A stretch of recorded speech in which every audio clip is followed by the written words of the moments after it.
Hi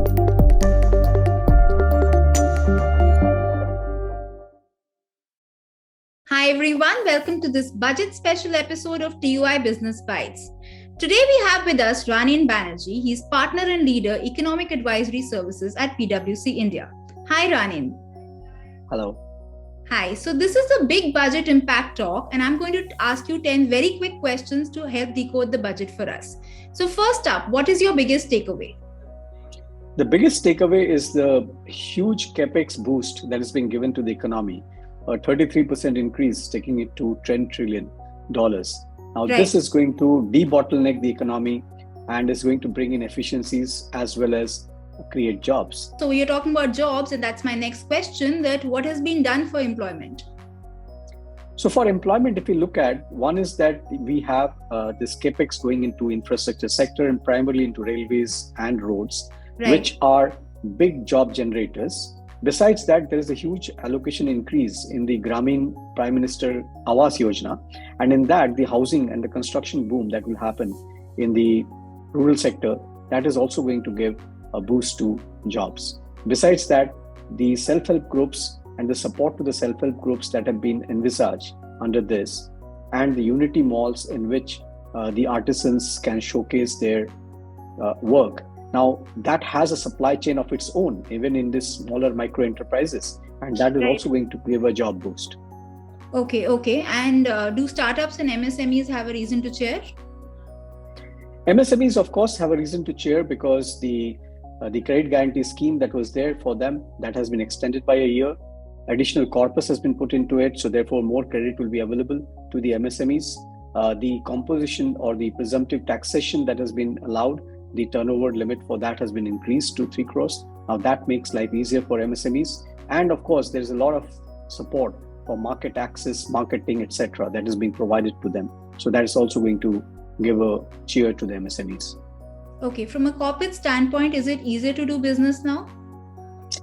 There are several ease of doing business related announcements that have been done. And one of the big ones is that the companies need to submit their documentation across various agencies again and again, the same documents. Now there's a concept of similar to something like a DigiLocker that is coming in, where the corporates need to submit their documentation only once, and this will be available across various government agencies. So they don't need to submit their documents again and again. So like the ease that we are having in our personal lives with our documentation, the companies will also face the same. Okay, and what does the budget mean for the youth of the country? So for the youth, I think there's a lot of announcements around skilling that have been announced. There is a scheme that has been announced on targeted apprentice stipend. Now, we have to look at the details of that, but if this is done well, that is, if the youth can go for the skill scheme that they want to undertake, and this targeted benefit is done to those youth to pay for the fees that they may need to incur for the skilling, then that can give a huge boost to skilling. Okay, and what is your take on the focus and thrust for digital infrastructure and for even AI? So there has been an announcement on the AI. So it is a little futuristic announcement. The results have to come in.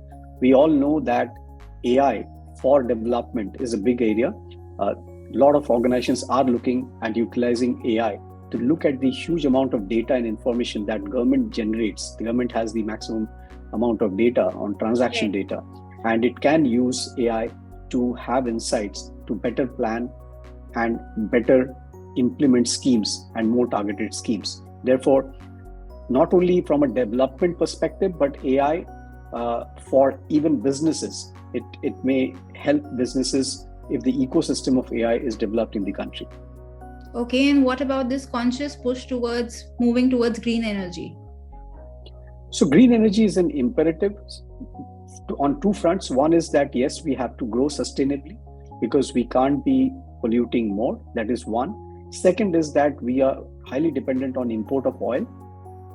As we move to green energy and the energy transition, our import dependence on fossil fuels is going to go. Our energy mix is changing, and therefore it also helps our current account deficits, which are impacted very heavily when oil prices go up. Okay, and what does the budget do for Atmanirbhar Bharat? So Atmanirbhar Bharat, The PLI schemes will continue. So there means we didn't have any more sectors announced in the explicitly, but one thing that Atmanirbhar Bharat, which was possibly misunderstood as that India wants to close out the foreign companies and it is about self-reliance, it is not that. And this has been demonstrated by the fact that the duties on several components that are used in various value chains and manufacturing, they have been brought down, indicating that India is not raising duty bars and barriers for companies who want to export to India. But we also don't want to be only importing, but we want to manufacture in India and export from India. So that's a good messaging that has been given in the budget. Okay, and you think the government is being able to balance the budget in terms of revenues, fiscal deficit? Yeah, the fiscal deficit target of 6.4% is going to be met, and maybe by the end of the year, it may even improve by maybe 10 basis points, because given the revenue buoyancy that we have, it all depends on the expenditure that the government is able to undertake. The government has also said that it will bring it down to 5.9% next year, which is 50 basis point reduction, and also a commitment to bring it below 4.5% by financial year 25-26. Now that clearly shows the fiscal consolidation path the government is working on. The revenue estimates are quite realistic this time. The expenditure estimates are also realistic, and therefore we believe that this is a prudent and realistic budget that the finance minister has presented. Okay, so my last question to you is, how would you rate the budget, if at all, and what is that one thing that you think she's missed out on? So given the circumstances, the global economic gloom that we are facing, the growth deceleration that we are facing, and fiscal prudence that needs to be shown, and the macroeconomic environment that we are operating in, I think the budget has ticked all the boxes. That is, it has given a high capex, it has given money more at the lower end of the spectrum, the income tax paying spectrum households, and it has also kind of led to an investment charged growth, improving the quality of budget. The revenue expenditure has not gone up. The subsidies have been rationalized. They are more targeted. So therefore, I actually do not have much complaints about this budget in the current circumstances. One thing possibly that could have been thought about is on the PLI front, that everybody was expecting more sectors to be covered under PLI, but possibly that can come subsequent.